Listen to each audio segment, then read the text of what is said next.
6th. August 6th, 6:45 in the lobby of the Playhouse. Mr. Mattoon. Yes, sir. Welcome, and could you tell us about the Playhouse, where it began, how it began, and who started it? All right. Playhouse began as a theater in 1966. Before that, the people that began the theater were called the Pueblo Readers Theater or something like that.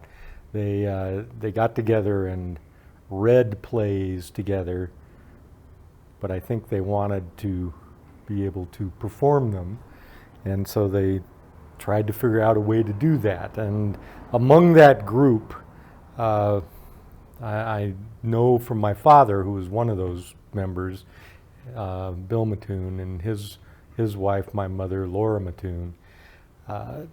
There was also Dick and Shirley Klein. My father got into theater doing community theater in San Antonio when he was in the Navy, the Air Force. And Dick Klein was a theater student at the University of Colorado, and they had gone to high school together, and so that's sort of how they got together. Then there was Marianne Brady and her husband, Dr. Chuck Brady. He was a dentist. They were the location where the Pueblo readers, the theater readers, would have their readings, basically. They would get together in a building that Chuck Brady's dentist office was in. He owned the building, and he also owned a space in there that was called the Red Door Gallery, which was an art gallery. He liked paintings and drawings and sculpture, mainly from the Santa Fe and Taos area. And so he had this gallery that sold those things, but at night it was closed and it had plenty of space. So they would get together to read these plays. There was also Betty Wilkinson, a lady named Betty Lund, several other women.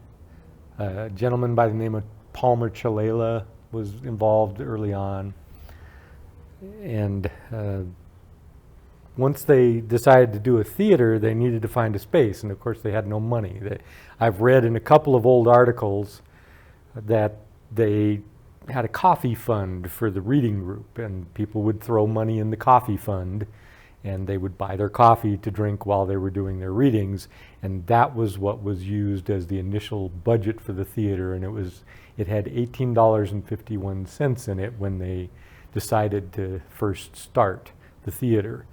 They found a space between 2nd Street and 3rd Street on Main Street in Pueblo. There were some businesses on the 1st floor, but the 2nd floor was empty.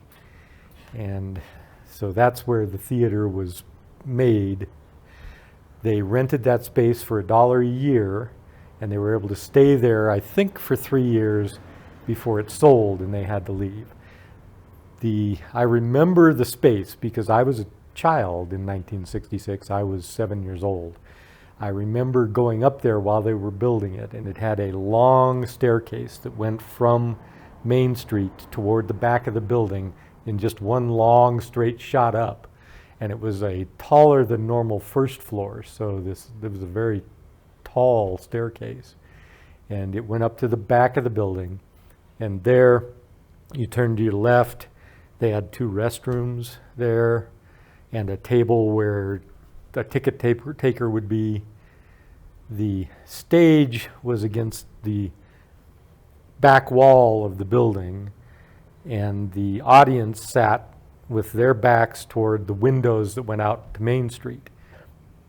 It was noticed after the first performance that they needed to get some difference in height between the stage and the audience.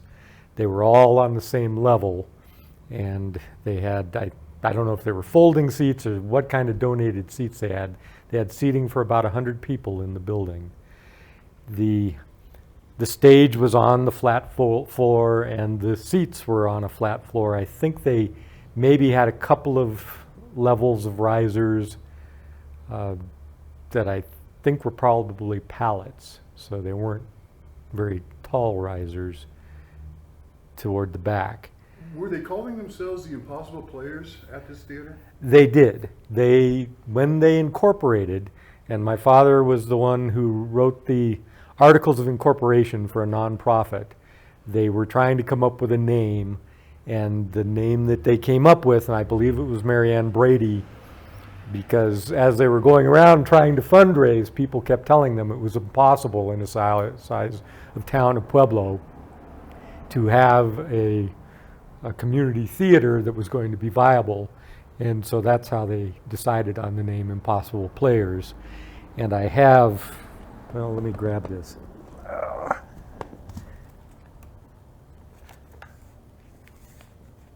I have the program from that first show. And I can show you the original design of the Impy, which was their sort of mascot. It changed over time, obviously. And My Three Angels was the first show? My Three Angels was the very first show that they did. And they did it again as their 50th show, as the first time they ever repeated a show. But this was a fairly, and I'm not sure who designed this one, but that's a fairly aggressive Harlequin there. And they obviously modified it now to a one laughing and one crying Harlequin that's a little more lighthearted, I guess, than that original version. The light booth in the original theater was in a little corner off to the stage right side. And then you had a window that you could sort of lean out of to look over at the stage to see what was going on. And I think what they maybe had was a single rheostat dimmer, so they could only turn the lights on and off. And they had no actual theater lighting. They developed what they called Maxwells, which were coffee cans that you poked a hole in and you put a light bulb, probably a 100-watt light bulb in there, and hooked it to a cord and ran extension cords all over that theater. And then you could gel the front of that coffee can to get different colors or moods on the stage. And since they were made out of coffee cans made by Maxwell House, they were called the Maxwells. They off to the stage left side of the theater was where they had storage for props and costumes and building materials to build their sets. They were fairly challenged in their sets as well that original season. The floor to ceiling space there was pretty good, and there was one location on the stage right side where there was a sort of half door that if you ever needed a second floor, they would do a little half staircase up to this half door, and that's where people would go upstairs, basically. Out the back of the building, there were some windows and a fire escape that went down basically to the Irish pub, which was sort of their gathering place after shows and after working on shows, because it also had a back entrance to the bar there, so you could go right down the staircase and into it. The very first show they did, My Three Angels, they had rules back in those days. In order to get new, fresh blood for every show and not be this exclusive club, they had rules that you could only have one major role in a show a year. And that major role could be directing it or producing it or acting in it. But other than that, you couldn't do anything else that year. Or you could have 2 minor roles in a year. And I think that first year there was one person who had 2 minor roles, and everybody else only had 1 role. There was no repeating that first year. And I also remember this third show. They did interesting fundraising things for these shows, and they did interesting events.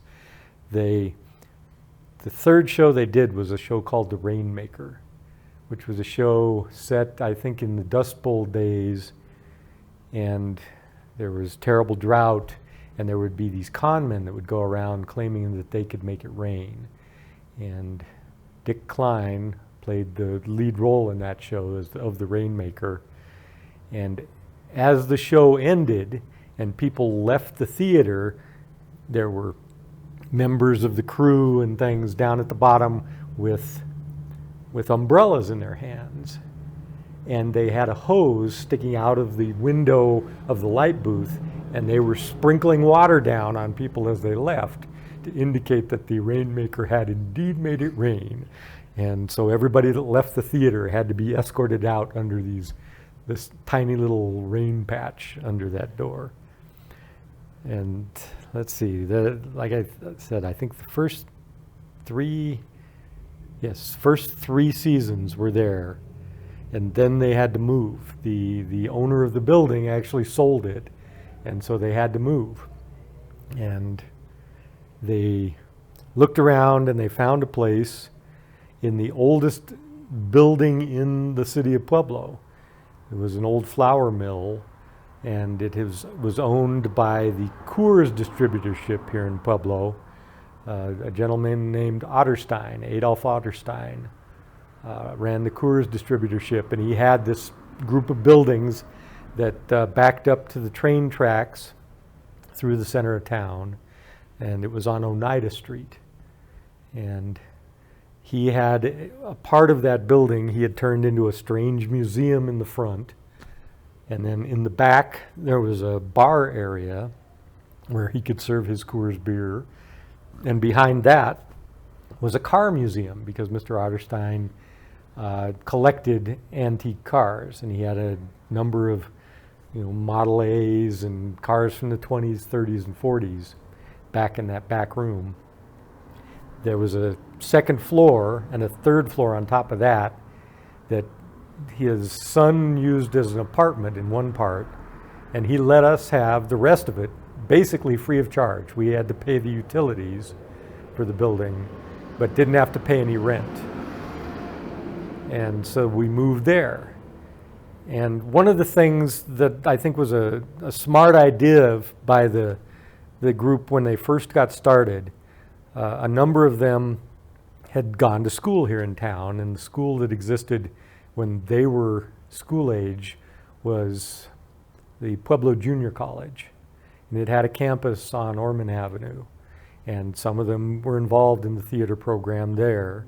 And as that school grew, it became Southern Colorado State College, and it had a theater program there. And they had professors that dealt with the theater program. They used their very first director. The director of My Three Angels was a professor at Southern Colorado State College. And through that connection, through the years, in the early part of the theater, they used directors who were professors. People who were part of the college were actors with our group, were board members with our group. And as the theater at the university, it then became University of Southern Colorado. As it continued to grow, a lot of students in their theater program became involved in our theater group, since I guess they couldn't get enough theater. They did theater out there at the university. They also came and did theater with us. And the first director, was that Bud Strelkel? No, it wasn't. It was a gentleman by the name of Jack Holden. And the reason I got to thinking about the university was really when they moved to, Bud Strelkel did direct some early shows, and as did Dr. Ken Plonke. And Ken Plonke's wife, Carol Ann Plonke, directed some early shows and were involved in some early shows. Patrick Kamel, I think, was a university, or maybe he was a high school. He was a high school theater director, and he got involved in some of the shows. But to design the theater space in this old flour mill was a challenge. And we got the person that was the technical theater guy at Southern Colorado State College designed and basically by hand built that theater. And I'm blanking on his name now. Let me see if I can. Larry Bradley? Larry Bradley. Yeah, it was Larry Bradley.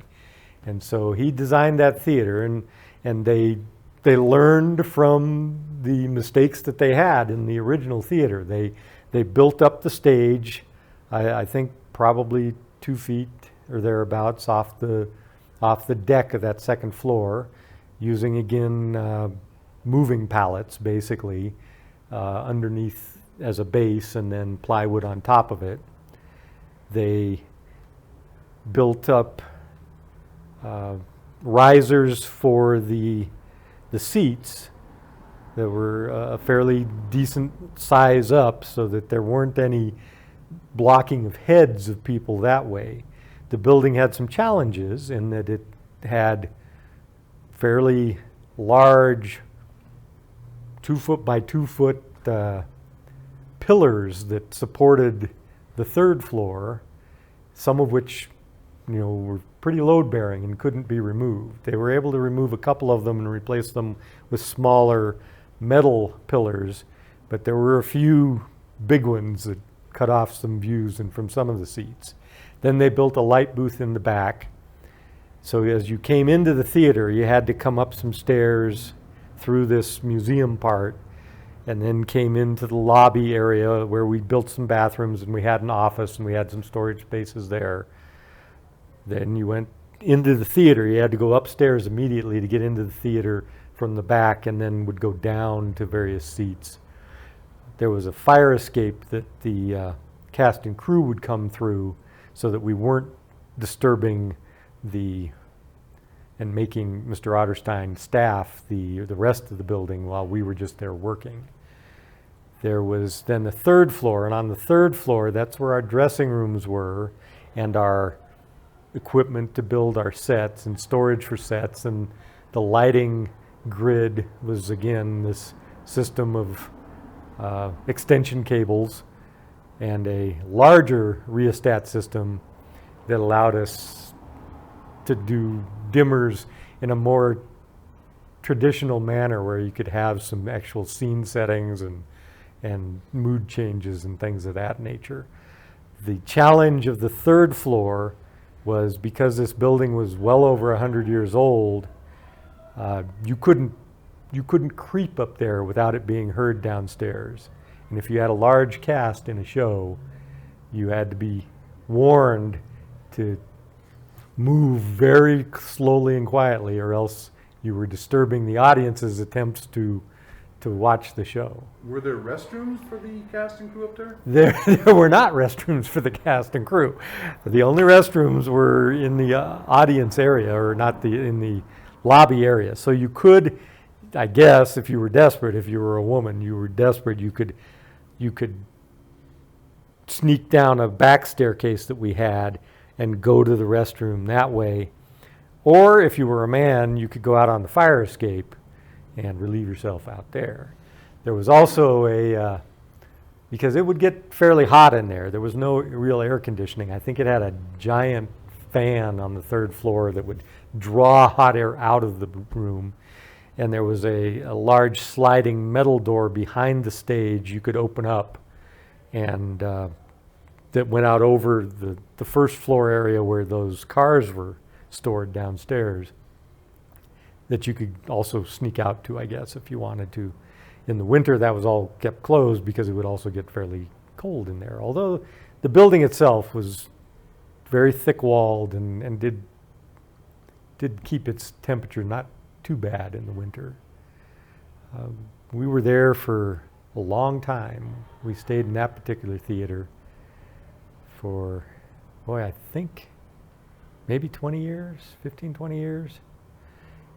So, is it true that beer Oh, okay, plays yes. a role in every show? Absolutely. Okay, so one of the nice things that Adolf Otterstein and when Adolf died, his son, Dolph, would do, or Adi Otterstein, it was Dolph and Adi, is he would open up the bar area that was down behind or between these two museums, and he had an old guy, and I can't remember the old guy's name, who was his bartender. And that guy would there, and as long as you drank Coors beer, you could have beer down there. And we would have parties down there. We would have closing night parties that included usually doing a parody of the show, which was usually concocted by members of the crew or maybe some of the cast to poke fun at the other cast and crew and the director and stuff like that. And they always opened up that museum area, and people after the show could enjoy a beer, talk to the cast, and go back and look at the old cars. And I remember doing that many times as a kid. I was in high school during some of the time that we were there, and actually did my first backstage stuff. That's when I first got involved in the theater, was doing a show called Any Wednesday, which had an interesting event occur in it. My father directed a show called Any Wednesday. It was a show with 4 actors in it, two male, 2 female. And the premise was the man had his wife, but he also had a mistress. And the mistress had this house or this apartment in New York, and any Wednesday he could drop by. And that's where it got the name. And as it happened, an event occurred where he, his wife, his mistress, and his mistress's boyfriend all ended up there one Wednesday night. And my father had cast a young lady named Kathleen Kromka as the young woman in that show. And one night she had the flu. And she was trying to do the show, and the flu took over from her. And there was a point in that show where the actors play a game. And it's a fast-moving word association game where somebody says something and you have to say something and somebody else has to say something. And as they were starting that scene, she needed to go throw up.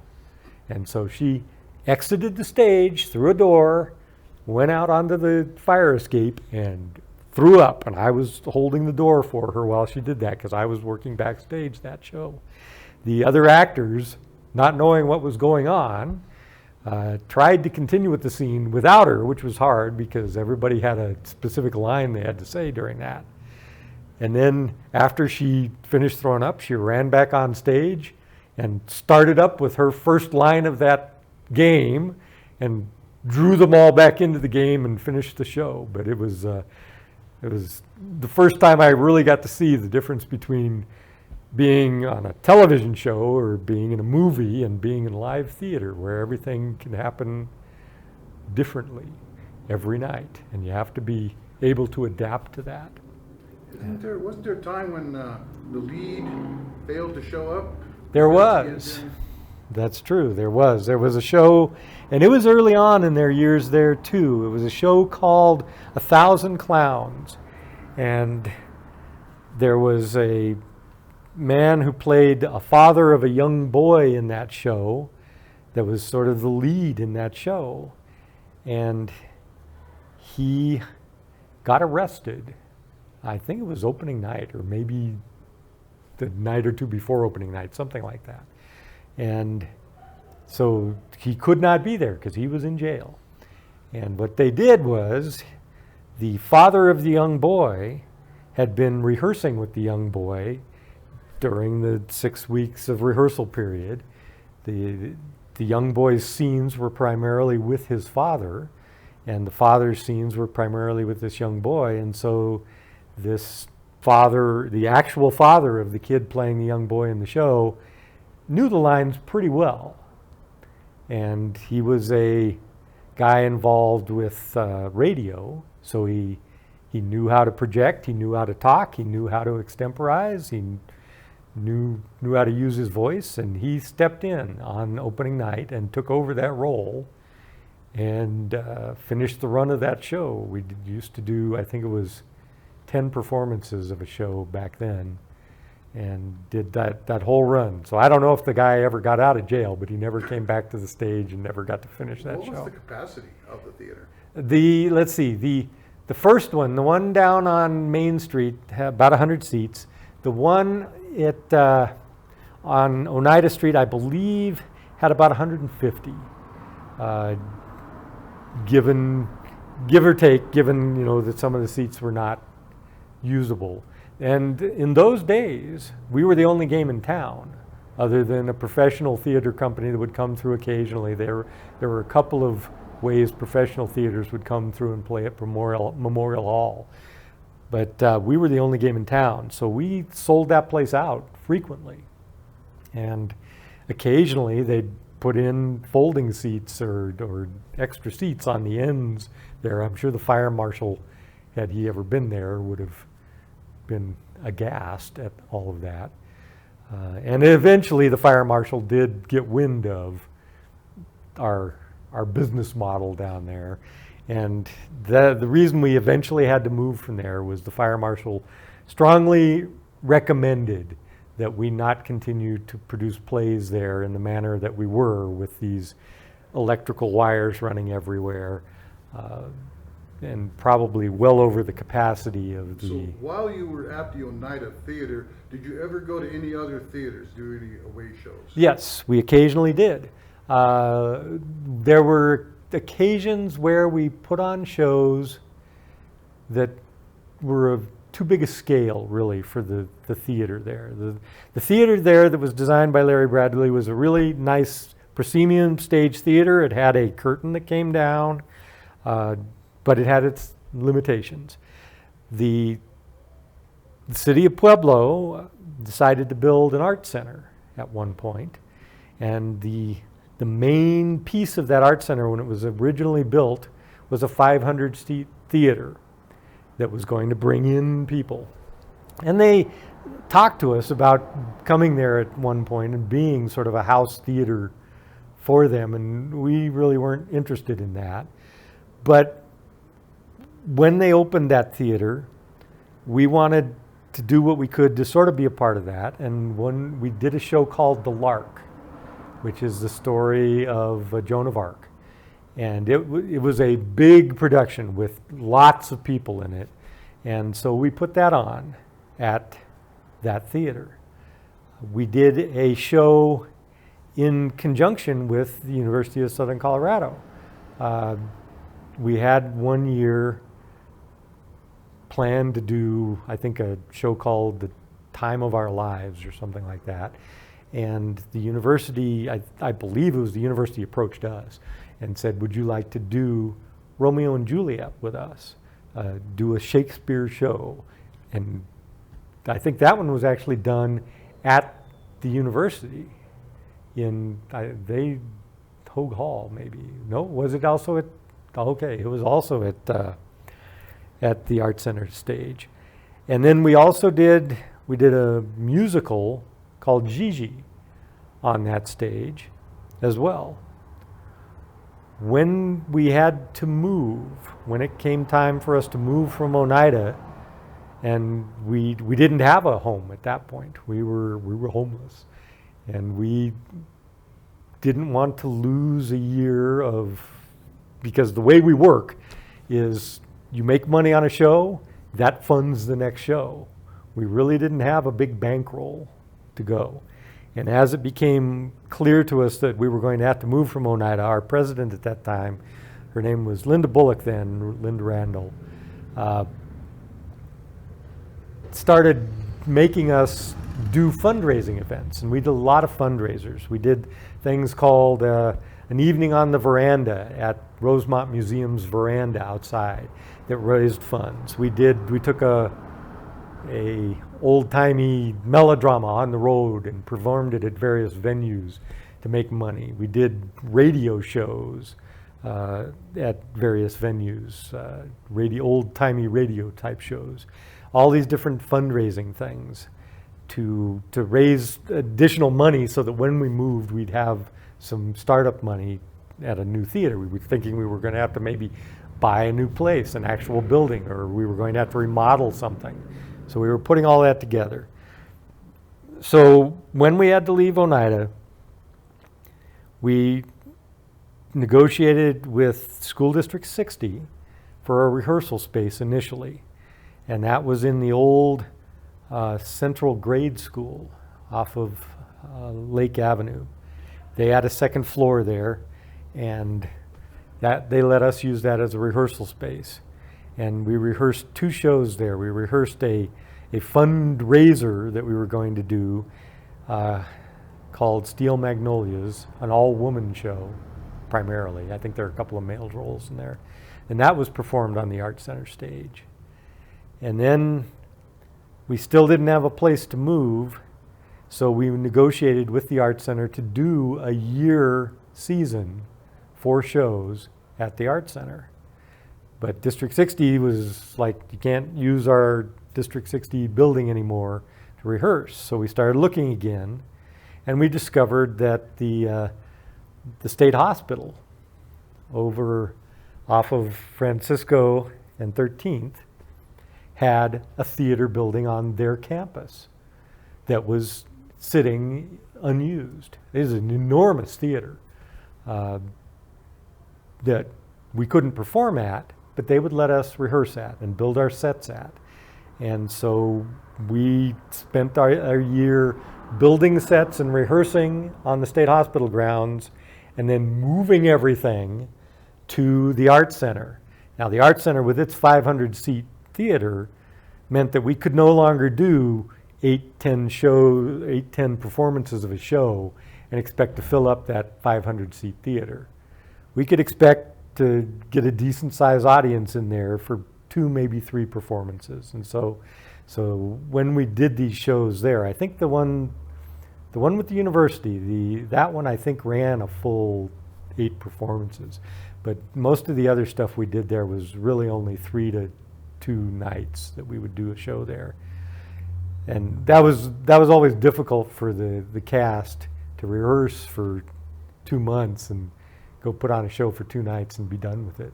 But we got to do some interesting things there. We did a 4-show season that included a musical version of A Christmas Carol, Tennessee Williams' Night of the Iguana, a very dark comedy called Early One Evening at the Rainbow Bar and Grill, and we did our other Shakespeare show. We did The Tempest. So we tried to put on shows there that could make use of the enormous space that we were also having to adapt to on that stage. And I know, looking through the reviews of some of the shows that we did there, sometimes when we did Steel Magnolias, that was the first time we tried to do a show that really was designed for a smaller set on that huge stage, and the reviewer commented on how far apart everybody seemed to be. So after that, we concentrated on getting big casts, lots of stage stuff on there to use that thrust stage that theater had. And we did that for a year. And after that, Pueblo Community College, which had taken over the campus that had been Southern Colorado State College on Ormond Avenue, built a brand new building that had a 180-seat theater in it. And we negotiated with them to allow us to perform on that stage. And they also gave us, because they had some unused space in that building that had not been developed yet, they let us wall that off and use that as our rehearsal space and our set construction area. And again, we had to build sets that could be moved fairly easily in and out of their theater space, because their theater was not lockable. So we couldn't leave anything in there that was going to potentially be stolen by college students. So we would put up the walls of the set, but everything else had to go back into our little area in between each night. And that's where we went next. We made a deal with them where we were going to perform 4 shows a year. Each performance was, I think, 8 nights of those shows. And we would give them the profits from one of those shows or $1,000, whichever was greater. And I think we managed to give them the profits of the show every time. We were still packing them in at that theater, even though it was 180 seats. Eventually, we had to stop doing Tuesday night performances because those were getting smaller and smaller audiences. But we were there for a good long time. We spent another 20 or so years at that facility until they decided that they wanted to have their own theater company, and their own theater company wanted to use that space. So we had to move from there. And it was during that year, we also got lots of talent from that college as well.